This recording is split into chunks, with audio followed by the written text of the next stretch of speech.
I'm not going to take much time. I'm going to turn it right on over to Brian. So Brian is here representing Johnson University, and so we're glad to have him. I've had the opportunity, I guess it's been a couple years now you've been coming to the preachers meeting, and so we've been able to get to know each other some. And so I'm going to go ahead and turn it over to him and let him present what's going on at the school, and then if he gets done and y'all have questions, feel free to ask. Thank you. All right. Good morning, folks. Good morning. I bring you greetings from Johnson University. We're in Knoxville, Tennessee, and we're 131 years old as an institution. We have had I think, a very, very wonderful history, and we have enjoyed the opportunity of training preachers for the gospel. And to have started on a farm in the south side of Knoxville, wasn't even in Knoxville at the time, and to have grown to where we are, I feel very blessed, and I really feel that God's hand is upon us. And from the very beginning, churches have made the difference for Johnson University. Johnson University is over 130 years old, but this coming September we will have an inauguration for only our 8th president. So we will have only had 8 presidents in 130 years. That gives you an idea of some of the longevity of some of the leadership we've had at the university. Johnson has been a part of my life since 1974. And I've been in and out of the halls. I've been there for my bachelor's degree. I've been there for my master's degree.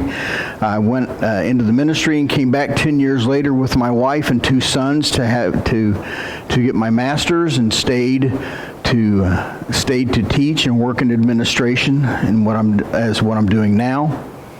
And then went back into located ministry. I've been in and out of located ministry, going back and forth with Johnson. My wife has been my companion throughout our ministry. I spent 26 years in youth ministry, youth and family ministries. And then the balance of that, the other 21 years, I've been in ministry total. I'm in my 47th year. I was preaching.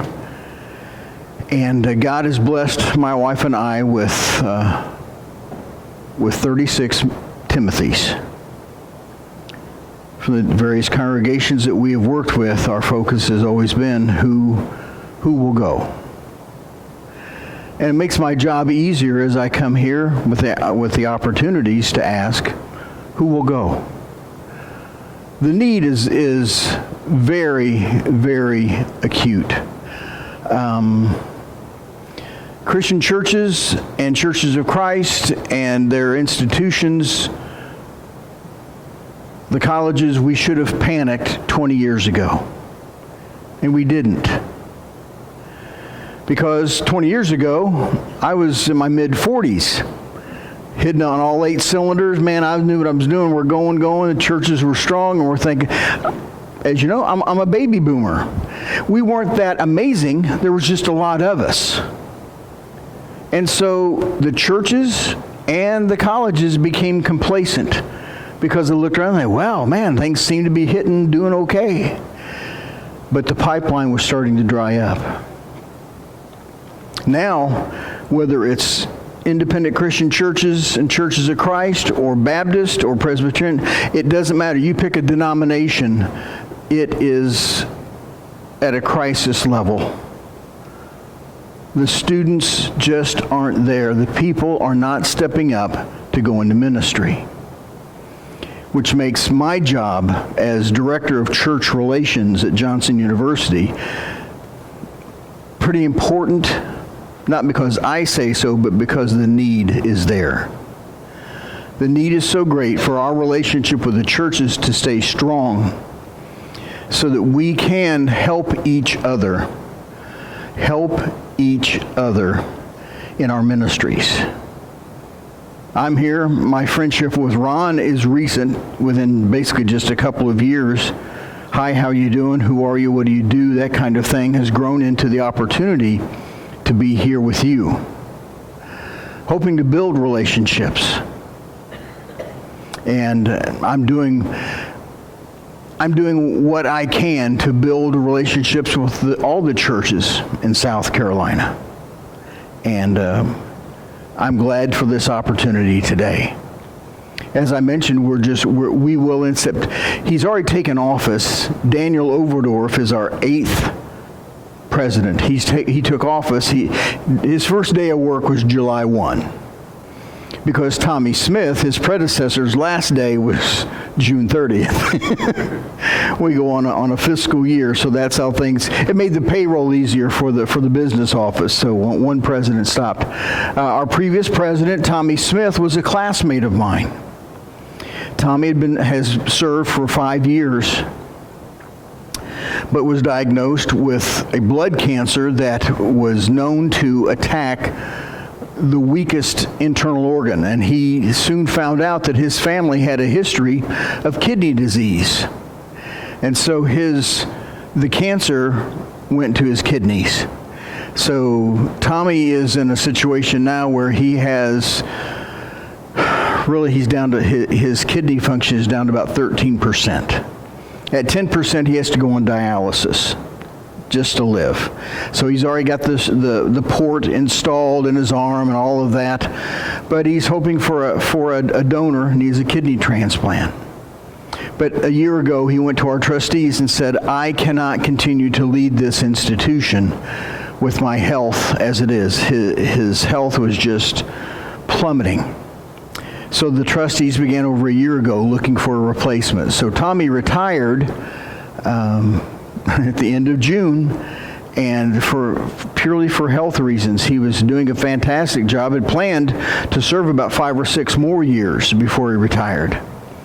So it kind of sped things up, and Daniel has stepped up. Daniel has been for almost 20 years, has been our lead preaching professor.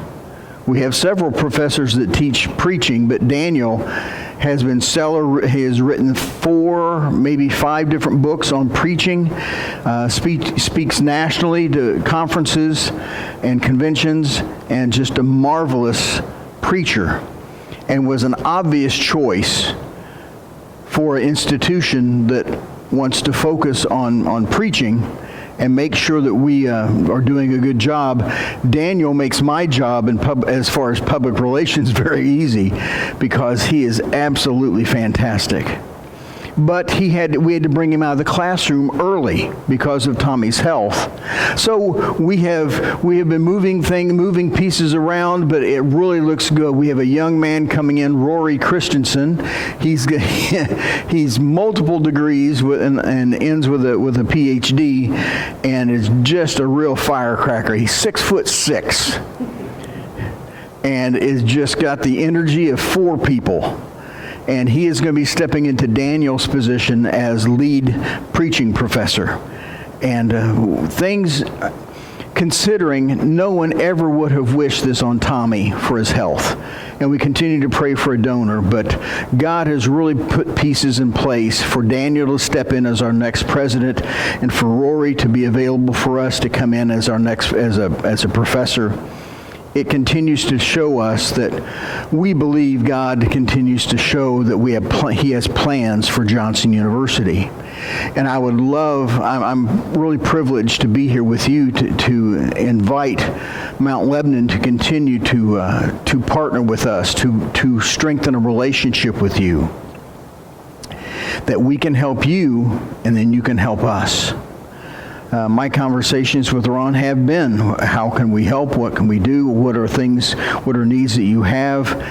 What assets do we have as a university that can benefit you as a congregation? He mentioned one of our camp teams was at Edisto this summer. We are very, I was going to ask, who are the names? Who? Jake? Josiah.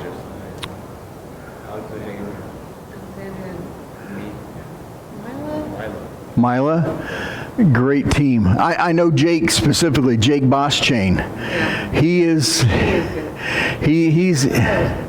They're good kids. I know Jake's dad. That's how old I am. Okay, I'm a grandpa of. I have children of my Timothys are now attending Johnson. I really feel old that way. They go, "Who are you?"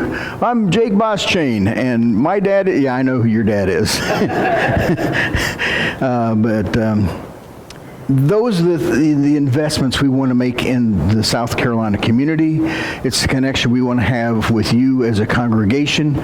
We want you to know these kids by name. We want you to have that kind of familiarity, and we want you to be engaged with them. I can give you a spiel about the university, but I wanted to give you time. I could say all kinds of things. I can certainly fill several hours with things I know about Johnson.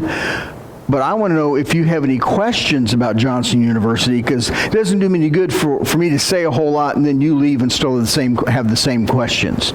So have any of you been to Johnson University in Knoxville? Excellent. Well, please come back and see us. Some things, when were you there? 94. Okay. I was there for a Bible Bowl. Oh my goodness. Last summer, I was a senior in high school, but we stopped there on our way down to the NACC? That one, which was in Orlando that year. Oh my. I actually had scholarships that I didn't use. Oh, ma'am, it would still be there, and I can tell you right now, I would. Can I donate it? Yes. Awesome. And I can give you, I could award you $1,000 right now. Okay? It's one of the advantages of being a director. But it's that kind of thing that if you've been there, if you haven't been there recently, the campus has almost doubled since 1994. But Remember, it was a beautiful campus. The dorms at that time were not so great. well, right now our dormitories. I heard they're much better now. Yeah, they're ranked. We're filling all kinds of bugs coming out of They are ranked. Our dorms are now ranked in the top 3 in the nation. We had a contingent of professors that were visiting us from Harvard University. And they were touring our campus, and of course they were looking, oh my goodness, and they said, oh, we can never let our students see your dorms. We're going, excuse me? They could never see your dorms. What's the problem? The problem is your dorms are absolutely amazing. And they are, by some collegiate magazine that reviews campus facilities, our dorms right now are ranked either 1, 2, or 3 every year in the nation. And both of my sons, when they attended Johnson, they lived in these new dorms, and I told them before they moved in, I said, you do not deserve these dorms. I know you, and you do not deserve these dorms. They're amazing. Any other questions, though? Comments, questions about the university that you were wondering about? You're wondering, why are you here? Yes? Yes, we do. We have had students from 38 different foreign countries. Right now, currently, we have students from 28 different countries that come as often, obviously they're coming as mission connections, but some of them come because of athletics. They have an opportunity to play athletics at an American university. That's very exciting for them, and to think that they're going to be playing in a Christian environment is very appealing. But we have a strong connection with our international students. Currently, we have 7 students from China, which is unheard of. But we have a very unique relationship with the Chinese government that allows us to bring students in. They want something we have, and it's not Jesus. But they get something that we teach, and that's Jesus. They want their students in education to have a master's in educational technology. It is a program that was written by one of our founding professors in our education department, Dr. Chris Templer. She, back in the 80s, how many remember in the 1980s? Okay, been there, done that, got the t-shirt. Do you remember something that was invented and became something available to people everywhere? It was called the personal computer. Apple IIe, Radio Shack, the old TRS-80, we called it the Trash 80. Well, in the 80s, computers became usable for personal use. And Dr. Templer got a computer and made a deal. She got in and figured out how to create her own software. And she wrote software that is proprietary to Johnson University. You cannot take these courses online because obviously if it's online, it can be pirated. So the only time you can get this training is to be on site at Johnson. And it is so exclusive. The University of Tennessee sends their teaching students to us. Knox County, which is where Knoxville, Tennessee, the Knox County teachers send their teachers to us. Carson Newman, a very large Baptist university up the road from us, about an hour and a half up the road, they send their teaching students to us to be trained in educational technology. Well, our professor, she was doing a symposium, and there were some Chinese delegates there and said, we want you to come to China and teach this. She said, I can come and talk about it, but I will not come to China to teach this. And they said, well, we want our students to have this education. She said, they'll have to come to Knoxville, Tennessee. They said, well, what would be involved with that? Well, they'd have to be on site. They would have to live on campus and take our courses. And you can't just take those specific classes to get a degree in educational technology. And they said, well, what else would they have to take? They said, we require every graduate at every level to take Bible and theology. And she thought that'd be a deal breaker. They said, well, we'll just count those as history and literature courses. And she said, I don't care what you call it. You just need to know they will be required to attend those classes, and they will be required to excel. They have to pass the class. At a master's level, it's some of them courses are kind of pass-fail.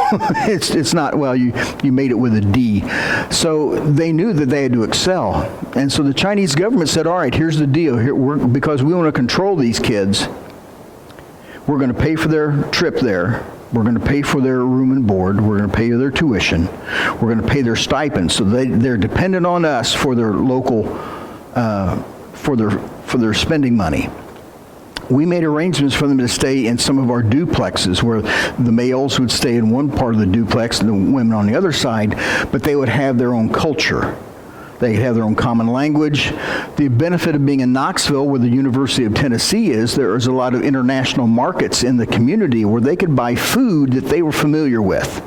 I mean, and if you traveled internationally to see Jif peanut butter sitting on a grocery, you're like, oh, I know that. I know that flavor. They were able to connect with Chinese internationals that way. So Dr. Templer said, let me get this straight. You're going to pay their way. You're going to give them spending money while they're there. You're going to pay all their expenses and give them spending money. We get to teach them Bible and theology. You can call it what you want. They said, yes, that's what we insist on. She said, deal. Right now we have over 50 Johnson alumni in China that have graduated and gone back. Not all of them have been baptized, but many of them have been immersed into Christ. And the challenge they face is they knew what they were getting back into. They couldn't go home and go to their home church and say, hey, look, I've got a degree from Johnson University. I'm a Christian. They couldn't do that. But they did know what they were getting back, what they were getting into.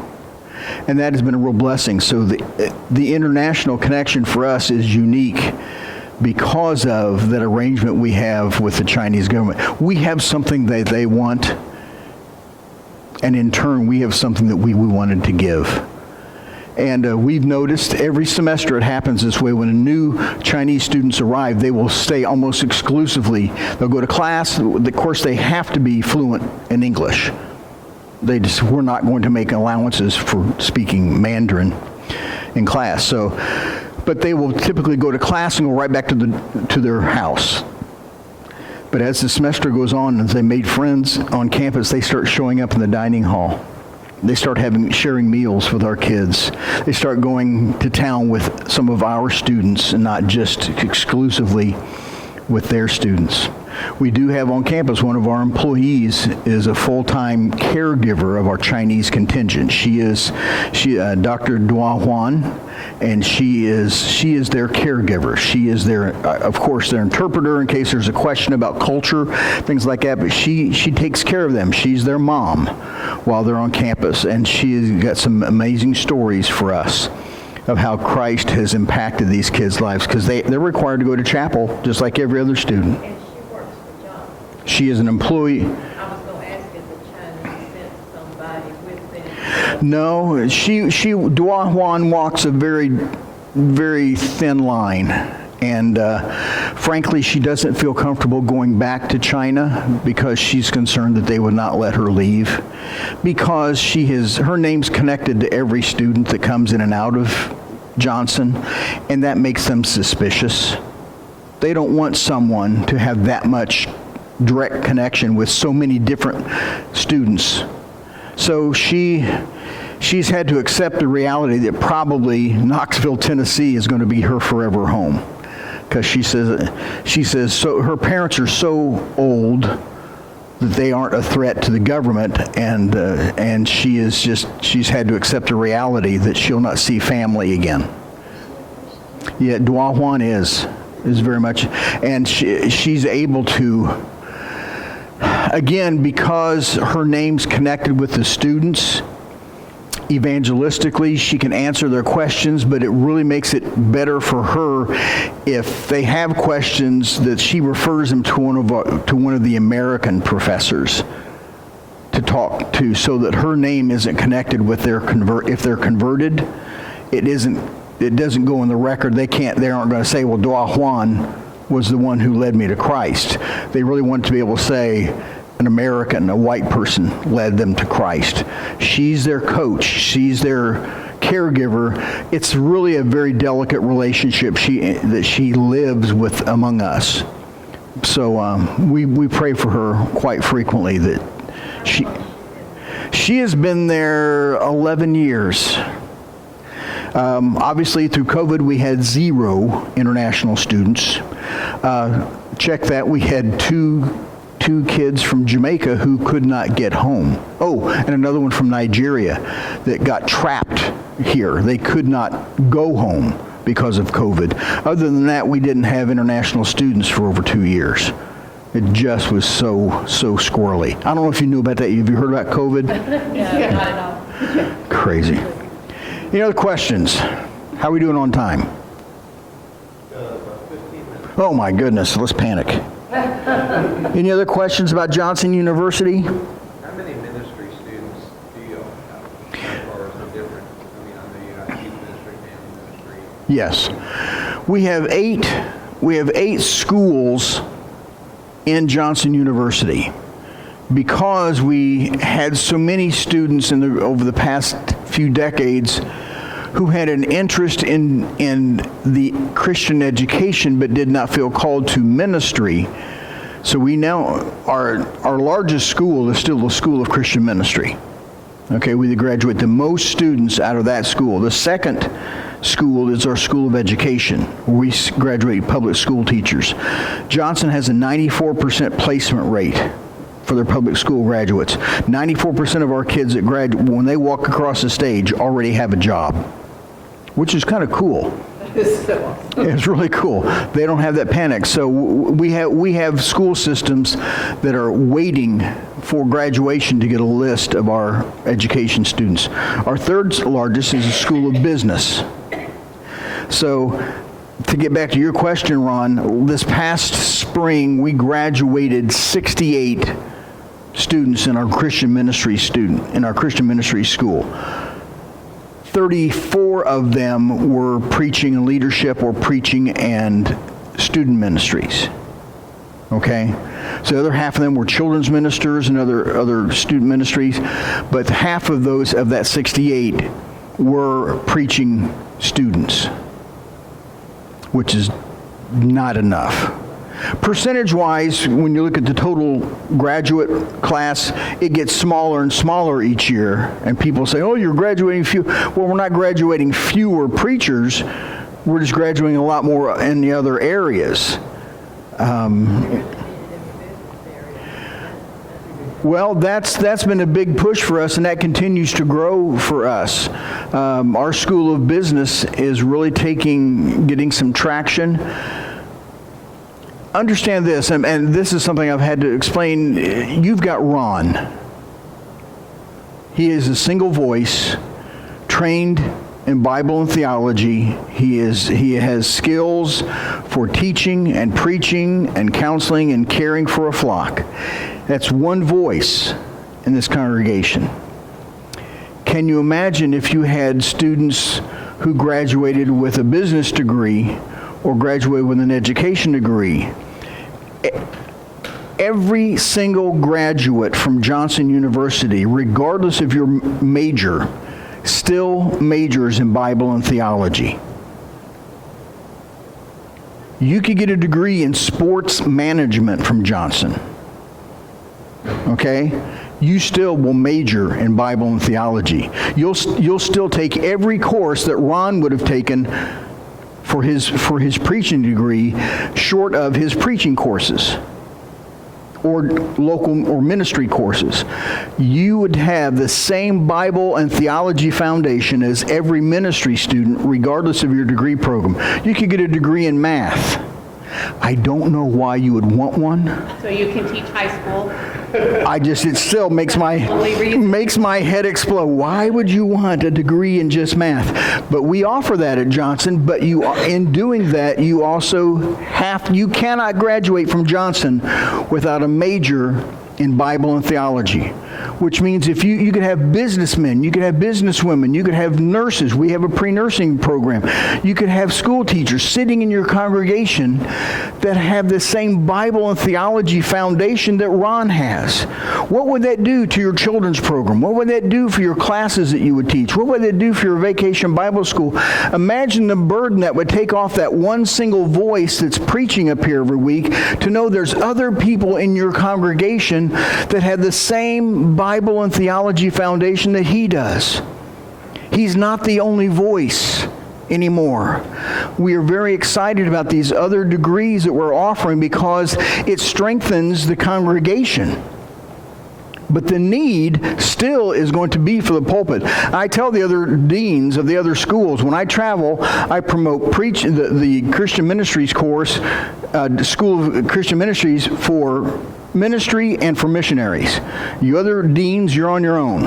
I'm not going to press or encourage people with the business school or the school of sports and fitness. Or I'm not going to do that because the need is so great for preaching, for ministry, for those who are going to lead in a local congregation. But yes, we've 68, to answer your direct question. I'm going to give you a direct answer. Half of that 68, we're focused on preaching or preaching leadership or preaching in student ministries. Science and politics? Sciences and politics. Oh my goodness, I can't believe it. Yeah, we don't give a degree in fantasy.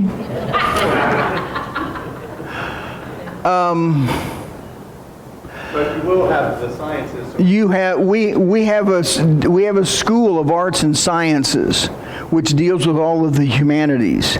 We do not avoid politics, but we are very clear in our student handbook and in our faculty handbook. We are a non-political institution. We don't have this side or that side. Now the topics are discussed, but they are all in the framework of what does God want for the church? And how is Jesus glorified in this conversation or in this particular issue? So none of it, we don't live in a bubble, but everything is discussed in the context of how does this apply to the kingdom, and how does this bring someone to Jesus Christ? I'll touch on that this morning in my sermon a little bit, but Get some of those folks at Congress who have that theology. you've just stepped away from Johnson University, ma'am, and I have no comment on that. I have absolutely no comment on that. Any other questions? How we doing on time, Ron? Oh my gosh.